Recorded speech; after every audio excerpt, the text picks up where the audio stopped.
I'm Bella Popaduke, your neighborhood reporter in Waco. If you were driving down New Road at all Saturday morning, you may have noticed the long line of cars stretching from the Waco ISD Stadium behind me all the way past the Waco VA. Now, that was some of our neighbors attending a massive food distribution ahead of the holiday.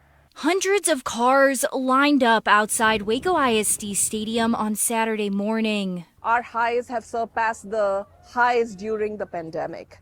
Food insecurity is at an all-time high, compounded with rising costs of groceries and just the cost of living. The Central Texas Food Bank, working with local food pantry Shepherd's Heart, Thank you for being here. gave out 37,000 pounds of food, feeding 1,000 families. Food has now become more like a privilege for individuals. Volunteer Natalie McClure is one of our neighbors who gives back because of her own time experiencing homelessness. So I used to utilize them quite often. I think, government assistance will help when it can. And the rising food costs, it doesn't necessarily line up.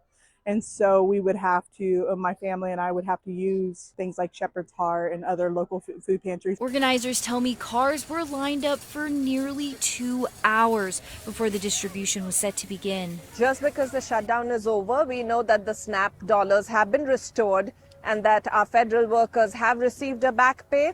But at Central Texas Food Bank, what we are seeing that this is going to be a long road to recovery. Inurita Mitra with the Central Texas Food Bank tells me it takes a village to hold these distributions. A space, volunteers, organizers, and people donating time, money, and food. However, what we always like to say that this is not just food insecurity is not specific to the holidays, right? That it is 365 days a year. To keep up with demand in our community, the Central Texas Food Bank is opening its new location right here in Waco early next year. They're currently operating out of Austin.